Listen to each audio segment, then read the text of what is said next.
क्या करना है आपको, यहाँ पर जाकर आपको क्लिक को इस तरह से क्लिक करे रहना है। तो देखिए यहाँ पर लिखा हुआ आ रहा है, लास्ट में आर लिखा हुआ आ रहा है, 1,48,576 रो है और यहाँ पर 16,384 कॉलम है टोटल इसमें। ठीक है, तो ये आपको क्या करना है, याद करना है। अब किसी किसी उसमें हो सकता है ये इस तरह से यहाँ पर आपको छोटी मिले, तो आपको क्या करना है, साइड में माउस पॉइंटर लेकर जाना। देखो माउस पॉइंटर लेकर गए तो माउस पॉइंटर चेंज हो गया, क्लिक करके आप इसको ड्रैग करके बड़ी कर सकते हो। ठीक है, कभी कभी क्या होता है अगर ये छोटी होगी, अगर ये इस तरह से छोटी होगी आप क्लिक करोगे तो आपको आधा दिखेगा, डॉट डॉट बटा हुआ दिख रहा है, तो आप क्या करोगे, यहाँ पर जाओगे,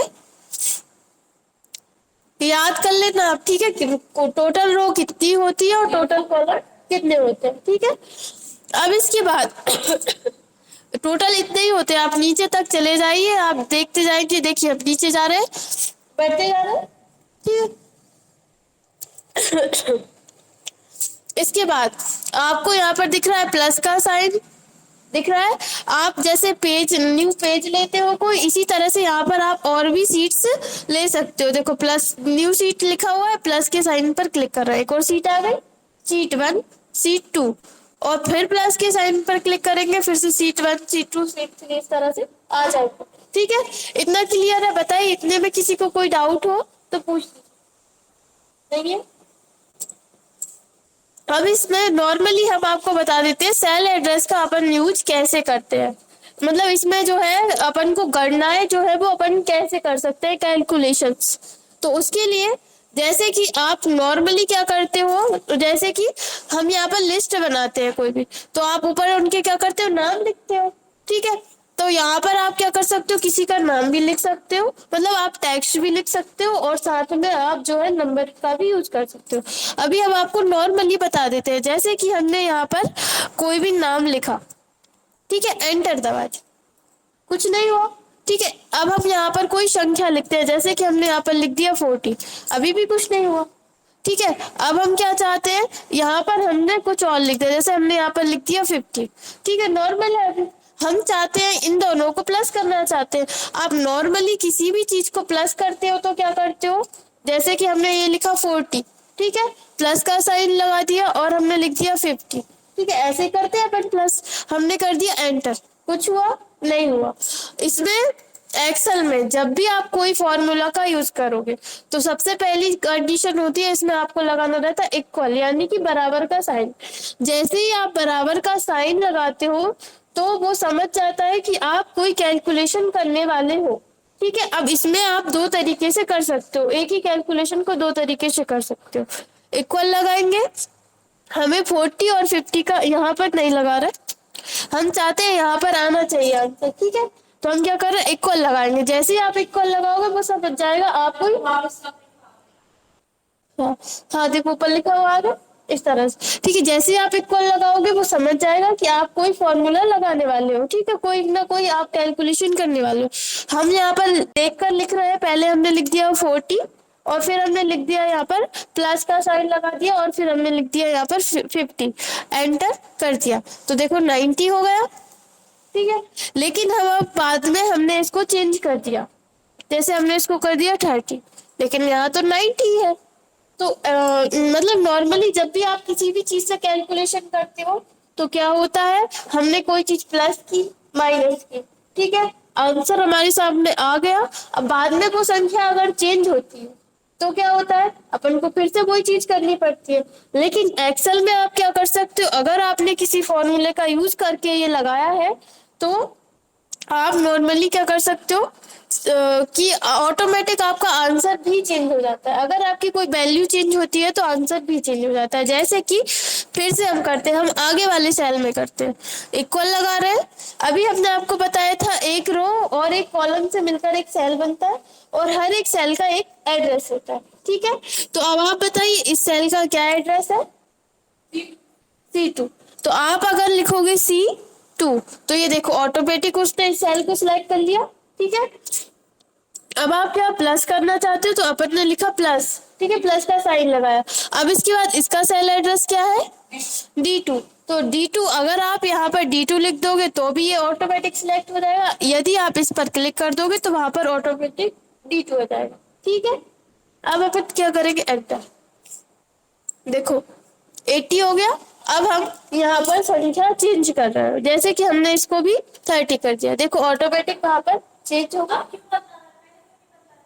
पहले इसलिए नहीं बदला है क्योंकि अपन ने सिर्फ ओनली संख्याएं लिखी थी। यहाँ पर आप फॉर्मूला बार में देखिए, इक्वल लगा, आपने लिखा पहले 40,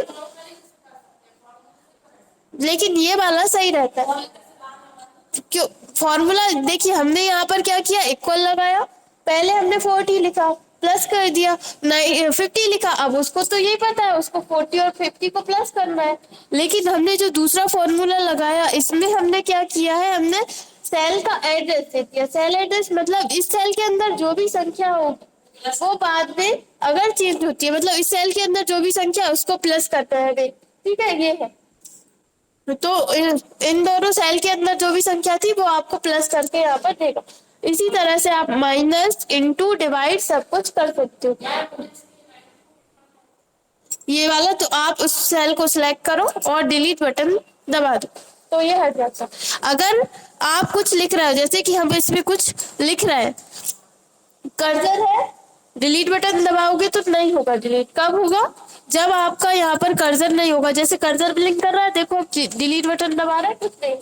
बैक स्पेस दबाएंगे तो ये जो टेक्स्ट है वो हट जाएगा, लेकिन कर्सर नहीं हटेगी। कब कर सकते हो आप, जैसे कुछ लिखा हुआ है इसको हमें डिलीट करना है तो आप एक बार बाहर क्लिक करो, एक बार इसमें क्लिक करो। कर्सर अब नहीं आ रहा, उसमें जो क्लिक कर रहा था वो नहीं आ रहा, तो अब आप डिलीट बटन दबाओगे तो डिलीट हो जाएगा। अब आपको मतलब इसमें आपने कुछ लिखा हुआ है, ये हमने कुछ लिखा हुआ है, बाहर क्लिक किया, इसमें क्लिक किया, नहीं आ रहा कर्सर, लेकिन अब हमें इसको चेंज करना है, कुछ और लिखना है। तो आप क्या करोगे, उसमें लिखना स्टार्ट करोगे ना तो वो कर्सर जो है वो हट जाएगा। मतलब कर्सर आ तो जाएगा, लेकिन जो टेक्स्ट है ना, जैसे कि हम यहाँ पर कुछ भी लिखेंगे तो क्या है, पहले वाला जो टेक्स्ट है वो हट जाएगा, जबकि हमें क्या करना है, उसी टेक्स्ट में कोई एडिटिंग करनी है। तो आप क्या करोगे, कर्सर को लाने के लिए, जैसे कि अभी हम यहाँ पर कुछ नाम ही लिख देते हैं। ठीक है, हमने एंटर दबा दिया। अब हम इस पे जा रहे हैं। अब हम यहाँ पर अजय के आगे उसका सरनेम या जो भी लिखना था वो अभी लिखता है। तो आप क्या करेंगे, लिखना स्टार्ट करेंगे। पहले जो था वो हट गया। ठीक है, अब हम क्या, हम इसमें मतलब बाहर क्लिक कर दिया हमने और फिर इसमें क्लिक किया तो क्या हुआ, सेल सिलेक्ट हो गया। जो अपन ने सेल लिया है ना वो सेल सिलेक्ट हो गया। अब आप अगर इसमें कुछ लिखोगे तो वो हट जाएगा और दूसरी चीज टाइप होगी। लेकिन आप ये चाहते हो कि पहले से जो लिखा हुआ है, यहाँ पर जो पहले से लिखा हुआ है उसके आगे लिखना है, तो उसके लिए आपको क्या करना पड़ेगा, डबल क्लिक। जैसे आप डबल क्लिक करोगे तो ये देखो कर्सर आ गया इसके अंदर। अब आप आगे कुछ भी लिख सकते हो, जैसे कि आपको जो भी सरनेम लिखना है या जो भी लिखना है लिख सकते हो। ठीक है, जब तक कर्सर है तब तक आप उसमें लिख सकते हो, लेकिन कहीं बाहर क्लिक किया, इस पे क्लिक कर दिया तो इसका मतलब है कि सेल सिलेक्ट हो गया। अब आप उसमें कुछ करोगे तो क्या होगा कि वो रिप्लेस कर देगा किसी भी वैल्यू। ठीक है, इतना क्लियर है।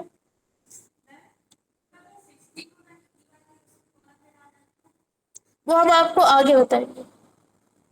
आगे हम ये सब चीजें आपको बताएंगे कि आप कैसे कोई भी, अभी हमने आपको सिर्फ एक बताया है कि इसमें इस तरह से आप वर्क कर सकते हो। अभी हम आपको आगे वर्क करना बताएंगे कि आप क्या क्या वर्क कर सकते हो और कैसे कर सकते हो। अभी सिर्फ हमने एक नॉर्मली आपको एग्जाम्पल दिया है कि आप इस तरह का वर्क आप इसमें कर सकते हो।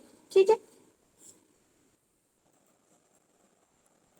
क्या पूछना था, क्या बताना था? नहीं, व्यू टैब तो कंप्लीट हो गया था, इसमें कुछ मैक्रो ऑप्शन नहीं आया था। ठीक है, और फाइल में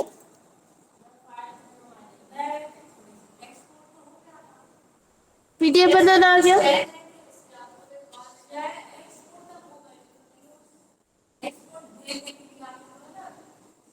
नहीं, एक्सपोर्ट ऑप्शन से तो आप कोई भी पीडीएफ तैयार कर सकते हो। जो आपका डॉक्यूमेंट होता है उसको पीडीएफ में कन्वर्ट कर सकते हो। एक्सपोर्ट ऑप्शन बहुत इम्पोर्टेंट ऑप्शन है, ये आ गया था सभी को, एक्सपोर्ट करना, पीडीएफ बनाना। ठीक, ठीक है, हम एक बार और बता देते हैं।